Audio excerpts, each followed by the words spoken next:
ভান্ডার এমন এক দরবার যেখানে দুনিয়ারও শান্তি মিলে, যেখানে আখিরাতেরও শান্তি মিলে, ঠিক কিনা? আরো জোরে বলেন না ঠিক কিনা? কোন সন্দেহ আছে?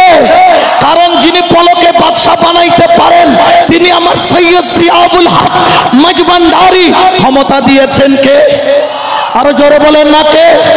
فوجد عبدا من عبادنا آتيناه رحمة من عندنا وعلمناه من لدنا علما। যে জ্ঞান অর্জন করার জন্য খুদ মুসা পয়গম্বরকে খাজা খিজিরের মতো ওলির কদমে যাওয়া লাগছে, সারা জাহানকে শিক্ষা দিলেন। যদি বেলায়েতের জ্ঞান অর্জন করতে হয় একজন ওই ওলির কাছে যেতে হবে যার কাছে মাজমাউল বাহরাইন, দুইটা নদী আছে। দুই নদী কোনটা? একটা হলো শরীয়তের নদী, আরেকটা হলো বেলায়েতের নদী।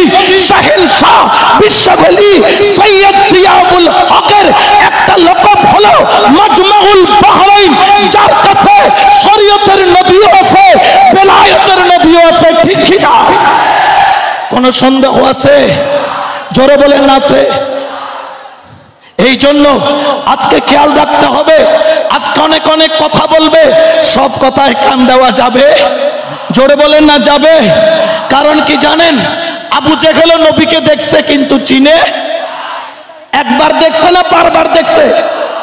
দেখার পরেও চিনে।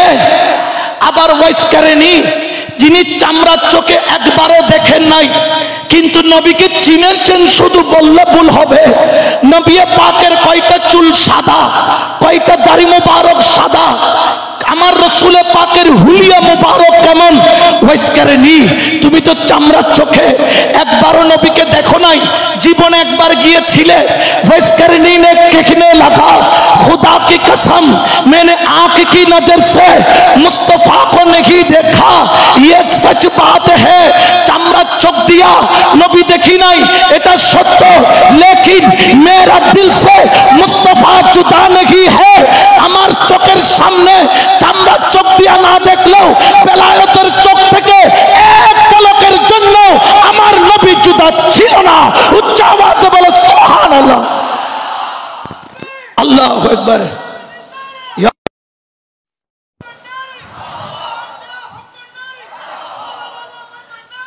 এই জন্য তো বলতেছে আওয়ামান কানা মাইতান, কতগুলা মানুষ আছে জিন্দা থাকলেও মরা, ঠিক কি না? আসেনি নাই?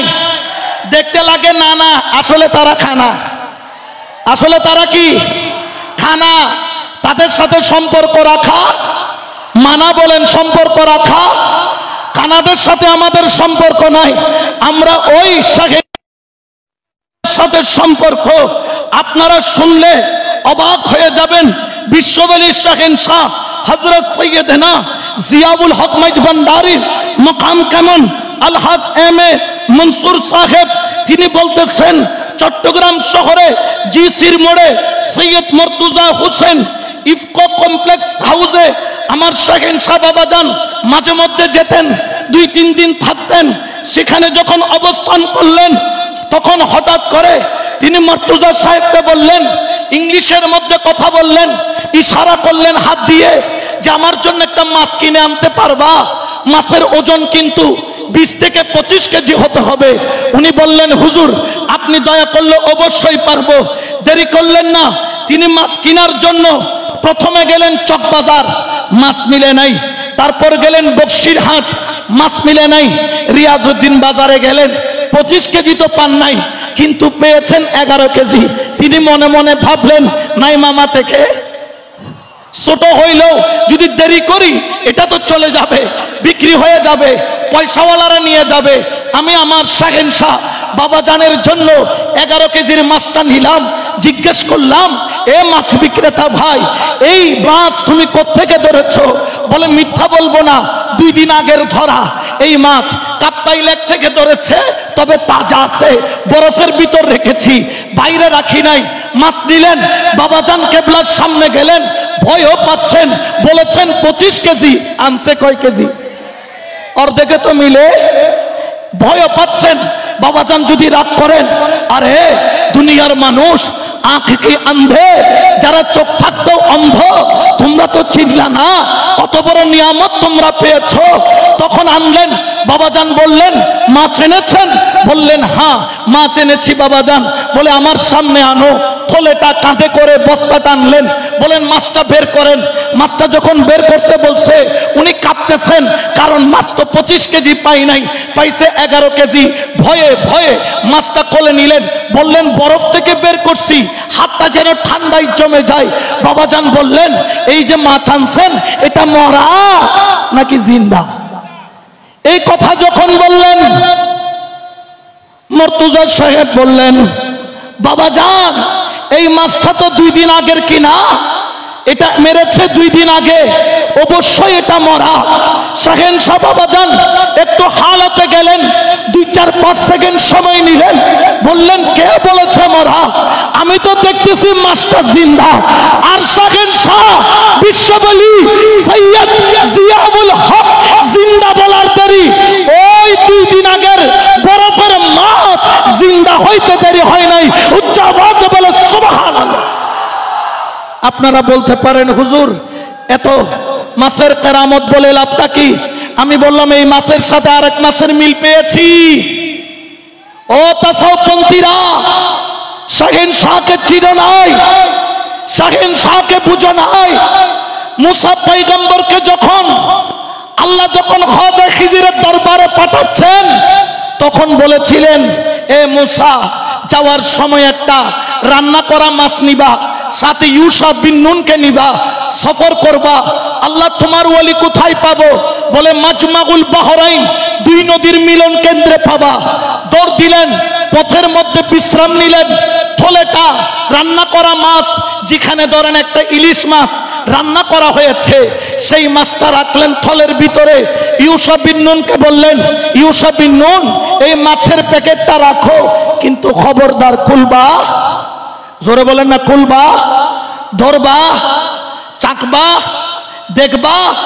আচ্ছা বলেন তো মানুষের স্বভাব যেটা মানা করে এটাই, যেটা ধরতে নিষেধ করে এটাই। দেরি করলেন না, মুসা ঘুমাইলেন আর ইউসা বিন নুন কই কামটা একটু খালাস করি, কি মাছ একটু দেখা লাগবে। এখন মাছের থলেটা খোলার দেরি, মরা মাছ জিন্দা হতে দেরি হয় নাই। উচ্চ আওয়াজে বলেন না সুবহানাল্লাহ। মাছ জিন্দা হইলে কি আর পকেটে থাকে? থলেতে থাকে। লাফ দিয়ে চলে গেলেন নদীতে। ইউসা বিন নুন বনে বনে ভয় পাচ্ছেন। এটা তো ওই মুসা যেটা আজরাইলের থাপ্পড় মারছে কয়টা? জোরে কোন না কয়টা? এক থাপ্পড়ে উল্টা আজরাইলের রূহ কবজ করে লাই। এখন যদি দেখে মাছ নাই, তাইলে আমি ইউসা বিন নুনেরও আজকে আর কোন এখানে জায়গা খবর আছে। মুসা পয়গম্বর ঘুম থেকে উঠলেন, আর যখন মাছ খুঁজলেন বললেন হুজুর মাছটা তো জিন্দা হয়ে গেছে। ঘটনা লম্বা সংক্ষেপ করে নিলাম। আমার মুসা পয়গম্বর ওই জায়গায় হযরত খাজা খিজিরের সাথে দেখা করলেন, আর যখন দেখা করলেন তার সফর সঙ্গী হলেন আল্লামা পানিপতি রহমাতুল্লাহ আলাইহি। তিনি এই আয়াতের এই ব্যাখ্যা করতে গিয়ে বলেন, ওরে জগতের মানুষ, তোমরা দেখেছো আমার হযরত ইউসা বিন নুন মাছটাকে খুলেছে, জিন্দা হয়েছে। কেমনে জিন্দা হয়েছে জানো? বললেন সেখানে খাজা খিজিরের দম অথবা অজুর পানির ছিটা পড়েছে, অথবা গায়ের কোনো ঘামের ছিটা পড়েছে, মরা মাছ জিন্দা হয়েছে। আল্লাহ, আমি আল্লামা পানিপতি আপনার কাছে জানতে চাই, আপনি এত কিছু থাকতে মাছ কেন নিতে বললেন? আমার আল্লাহর তরফ থেকে আমার হযরত আল্লামা পানিপতির কাছে এলহাম চলে আসলেন, আর তিনি তার তাফসীরের কিতাবের মধ্যে লেখেন, ও জগতের মানুষ, এটা মরা মাছ জিন্দা নয়, দেখাইছে মরা মাছ জিন্দা। আল্লাহর ওলির কাছে যাইয়া মরা মাছ জিন্দা হয়েছে। না না না, আল্লাহর ওলির ক্ষমতা এমন, খাজা খিজিরের ক্ষমতা এমন, মরা মাছ নয়, মরা মাছ নয়, মরা মাছ দ্বারা বুঝিয়েছেন। ও চট্টগ্রামের জমিনের মানুষ, বাংলার জমিনের মানুষ, তোমরা যখন সৈয়দ জিয়াউল হক মাইজভান্ডারীর কাছে মরা কলব নিয়ে আসবা মরা মাছের মতো, আল্লাহর ওলির নজর পড়তে তোমার মরা কলব